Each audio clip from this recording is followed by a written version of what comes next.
नमस्कार दोस्तों, मैं हूं अनूप त्रिपाठी और आज के इस खास प्रोग्राम फेस टू फेस में आप सबका स्वागत है। आज हमारे साथ खास मेहमान हैं उत्तर प्रदेश सरकार में अपर मुख्य सचिव गृह श्री अवनीश अवस्थी जी। यूपीडा के सीईओ हैं और बड़ी जिम्मेदारी है उनके पास। सर, स्वागत है जेके न्यूज में आपका। Thank you. सर, सबसे पहला सवाल हम लेंगे कि पूर्वांचल खास तौर पर पिछले कुछ सरकारों में विकास के मुद्दे पर उपेक्षा का शिकार रहा है, लेकिन वर्तमान सरकार में सीधा फोकस है कि पूर्वांचल का विकास हो सके। पूर्वांचल एक्सप्रेसवे की अगर हम देखते हैं तो कितना योगदान होगा पूर्वांचल के विकास में? देखिए, माननीय मुख्यमंत्री जी का ये विजन है पूरे प्रदेश को, जैसा प्रधानमंत्री जी ने कहा, एक्सप्रेस प्रदेश बनाया जाए। माननीय मुख्यमंत्री जी ने पूर्वांचल एक्सप्रेसवे के संदर्भ में बहुत ही स्पष्ट जो है उस पर विचार रखा और निर्देश दिए। उसका शिलान्यास 2018 में हुआ और हमारी कोशिश है कि बहुत जल्दी ही उसको हम लोग उसका कार्य शुरू करा दें, लोगों का ट्रैफिक का आवागमन शुरू कर दें।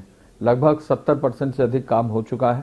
प्रत्येक दिन उसकी मॉनिटरिंग हो रही है और हमारी कोशिश होगी कि जो भी उसके कार्य हैं, ब्रिजेस हैं, रेलवे ओवरब्रिजेस हैं, बाकी सब जो कार्य हैं, वो जल्दी से जल्दी हम उसको पूरा करा दें। पूर्वांचल एक्सप्रेसवे के बनने से ये जितने जनपद हैं, लखनऊ से बाराबंकी, अमेठी, सुल्तानपुर, आजमगढ़, मऊ और गाजीपुर, ये पूरा पूर्वांचल का मध्य से जो है ये सड़क पूरी चौड़ी सड़क निकल रही है। तो निश्चय ही इसके अगल बगल के जनपदों के दोनों तरफ ये जो है उत्तर और दक्षिण की तरफ जो है दोनों तरफ बहुत अच्छा इसका विकास होगा। एग्रीकल्चर प्रोड्यूस के मूवमेंट में फ़ायदा होगा। Agriculture related activities, industrial activities में फूड प्रोसेसिंग का लिए फ़ायदा होगा और इंडस्ट्री बेसिक ग्रोथ के लिए भी फ़ायदा होगा, क्योंकि एक्सप्रेसवेज कॉरिडोर्स खोलते हैं इन्वेस्टमेंट के लिए।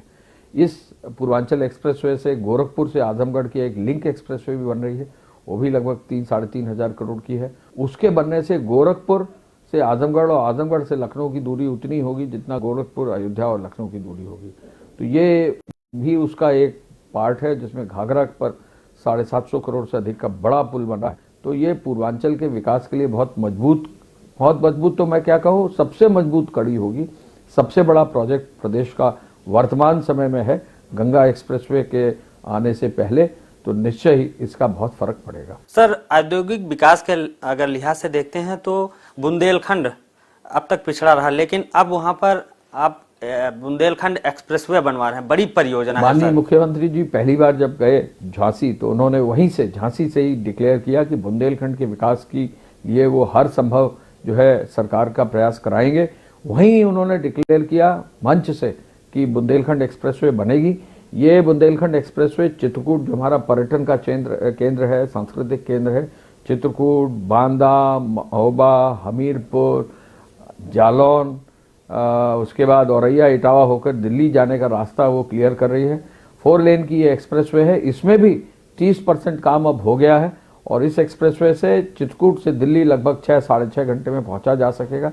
ये भी टूरिज्म डेवलपमेंट के लिए, इंडस्ट्रियल डेवलपमेंट के लिए, ओवरऑल उस क्षेत्र के डेवलपमेंट के लिए और हमारे बॉर्डर तक, मध्य प्रदेश के बॉर्डर तक एक मजबूत एक्सेस देने के लिए बहुत अच्छा। सर, कोरोना संक्रमण में ये जानकारी आई कि काफी काम डिले हो गया है। अभी पूर्वांचल एक्सप्रेसवे बनने में कितना समय लगेगा? देखिए, कोरोना की वजह से कम से कम 1.5 से 2 महीने तो काम बिल्कुल ही बंद करना पड़ा, जैसा कि गवर्नमेंट की गाइडलाइंस थी, लेकिन काम उतना प्रभावित नहीं हुआ है। हमारी कोशिश ये है कि हम जल्दी से जल्दी इस काम को पूरा करें।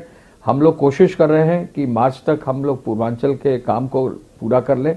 1, 2, 3 क्रिटिकल एक्टिविटीज़ हैं, जैसे रेलवे ओवरब्रिज और बाकी सब कार्य हैं, उन पर हम विशेष ध्यान दे रहे हैं, जिससे समय से सभी कार्य पूरा हो जाए।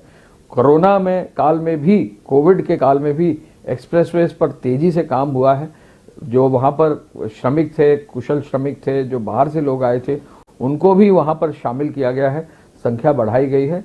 तो एक तरह से एम्प्लॉयमेंट की अपॉर्चुनिटीज़ भी कोरोना काल में भी एक्सप्रेसवेज पे मिला है। इस पर अच्छा काम किया गया। सर, गंगा जो एक्सप्रेसवे बन रहा है वो मुख्यमंत्री जी की बड़ी महत्वाकांक्षी योजना है।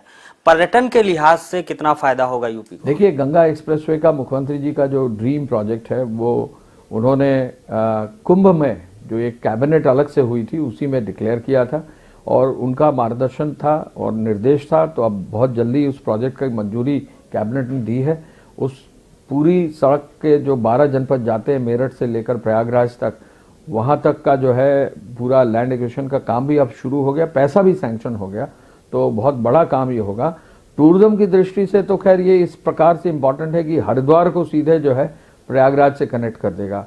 इंडस्ट्री की दृष्टि से इम्पोर्टेंट है कि गंगा से उत्तर क्षेत्र में जो अर्बन एरियाज है वहाँ इंडस्ट्रियल और अर्बन डेवलपमेंट के लिए रास्ते खोल देगा।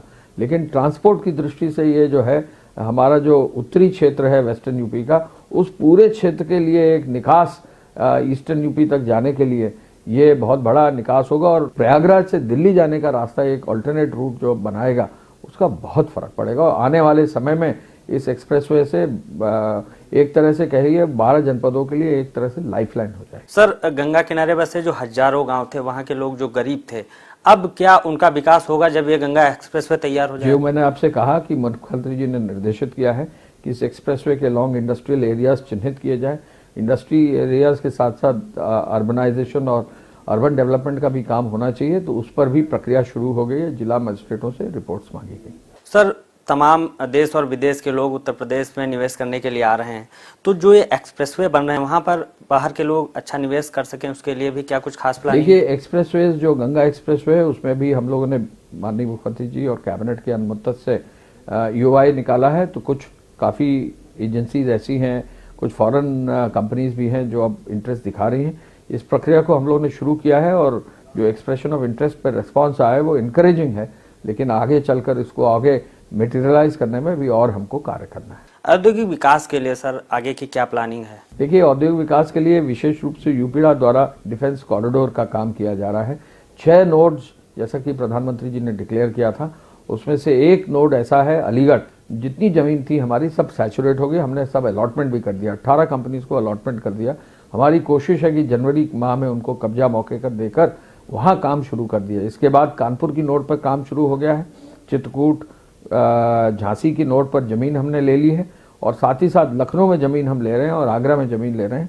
तो डिफेंस कॉरिडोर पर भी बहुत तेजी से काम हो रहा है। सर, यूपी धार्मिक पर्यटन का हब बनने जा रहा है। अयोध्या, मथुरा और काशी के लिए क्या खास प्लानिंग है? देखिए, अयोध्या के लिए तो आपको मालूम है कि हर संभव प्रयास, और वहाँ चूंकि अब राम मंदिर के निर्माण से एक तरह से कह लीजिए पूरे वर्ल्ड का हब बनेगा, तो उसको देखते हुए मुख्यमंत्री जी ने उसके लिए विशेष निर्देश दिए हैं।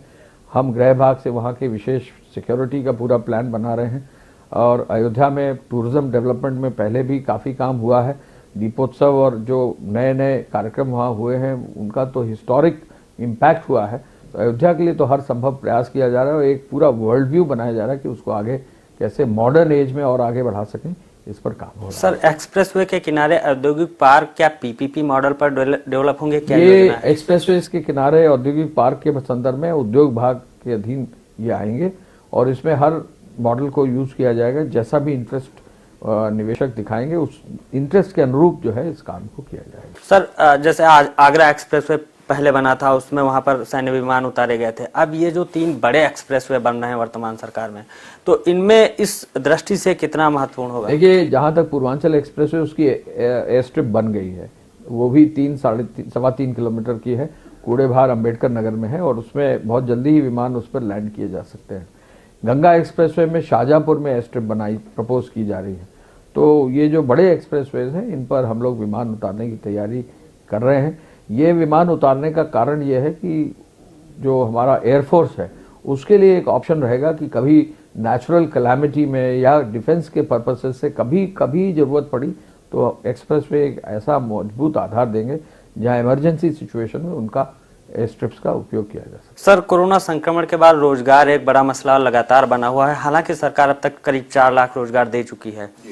औद्योगिक क्षेत्र में, औद्योगिक विकास में आगे कितना रोजगार और पैदा होने वाले हैं? औद्योगिक क्षेत्र में हम डिफेंस कॉरिडोर के क्षेत्र में तो रोजगार काफ़ी पैदा कर रहे हैं। हम जो अपनी एक्सप्रेसवेज हैं उनसे काफ़ी रोजगार तैयार कर रहे हैं। डिफेंस कॉरिडोर एक स्पेशलाइज्ड एरिया, वहाँ स्पेशलाइज्ड स्किल का भी इस्तेमाल करेंगे। आगे जो हमारा अभी इन्वेस्टमेंट आएगा अलीगढ़ में वो लगभग 1,500 से 2,000 करोड़ का होगा, तो काफ़ी संख्या में वहाँ स्किल्ड मैन पावर का उपयोग होगा। जैसे जैसे ये बनेंगे वैसे वैसे औद्योगिक क्षेत्र के लिए रोजगार हमको मिलेंगे और इन रोजगार को डेवलपमेंट के लिए ट्रेनिंग का भी काम होगा, जिसके लिए कॉमन फैसिलिटी सेंटर और इस तरह के ट्रेनिंग सेंटर्स भी, हाई एंड ट्रेनिंग सेंटर्स भी हम बनवाएंगे। सर, जो नए एक्सप्रेसवे उत्तर प्रदेश में बन रहे हैं वहां पर दुर्घटनाएं ना हो और एक्सीडेंट्स को रोका जा सके, इसके लिए क्या कोई हर नई एक्सप्रेसवे का एक सेफ्टी ऑडिट होता है। हम उसको central road research institute CRRI से बनवाते हैं। तो आगरा एक्सप्रेसवे का भी CRRI से ऑडिट कराकर कुछ जो चेंजेस करने थे वो कर दिए गए हैं, और जो नए एक्सप्रेसवे बन रहे हैं पहले से उनका ऑडिट कराकर उनका जो DPR है वो उसी अनुरूप बना है, जिससे कि कहीं दुर्घटना ना हो। लेकिन बेसिक इशू ये है कि एक्सप्रेसवेज पर स्पीड कंट्रोल होना चाहिए, तो वहाँ चालान भी किए जाते हैं, कैमरास भी लगाए जाते हैं, लेकिन हिदायत सबको यही है कि एक्सप्रेसवेज पे बहुत जिम्मेदारी से चलें और स्पीड लिमिट के विदिन ही रहें, जिससे कि कोई एक्सीडेंट ना हो। सर, आखिरी सवाल है मेरा कि ODOP एक योजना है सरकार की, बहुत महत्वाकांक्षी है औद्योगिक विकास के क्षेत्र में, और जब ये एक्सप्रेसवे बन जाएंगे तो इस ODOP योजना को कितनी ऊंची उड़ान मिलेगी सर? देखिए, ODOP योजना हर जनपद के लिए एक उत्पाद को बनाकर उसको पूरा डेवलप करने के लिए वहाँ की इंडस्ट्रीज को, वहाँ के MSMEs को, वहाँ के जो आर्टिजन्स हैं सबको जोड़ने का काम किया गया है। ये बहुत ही नायाब चीज़ है जो पूरे प्रदेश के लिए की गई है। लगभग 2 से 2.5 साल पहले, 3 साल पहले इसको शुरू किया गया है। इस काम को बहुत तेज़ी से करेंगे, और जहाँ भी कनेक्टिविटी जिन जनपदों में होगी तो ऑब्वियस है कि मार्केटिंग के लिए बहुत फायदा देगा। बहुत बहुत शुक्रिया सर हमारे कार्यक्रम में आने के लिए और हमें समय देने के लिए। तो आप थे अपर मुख्य सचिव उत्तर प्रदेश श्री अवनीश अवस्थी जी, यूपीडा के CEO भी हैं। उन्होंने तमाम सवालों के जवाब दिए और यूपीडा की जो एक्सप्रेसवे की जो इंडस्ट्रियल क्षेत्र की योजनाएं हैं उन पर क्या काम चल रहा है, इस पर भी उन्होंने तमाम सारे सवालों के जवाब दिए। फिलहाल आज के इस खास प्रोग्राम में इतना है, फिर हम किसी नई शख्सियत के साथ आपसे रूबरू होंगे। तब तक के लिए मुझे और मेरी टीम को दीजिए इजाजत। नमस्कार।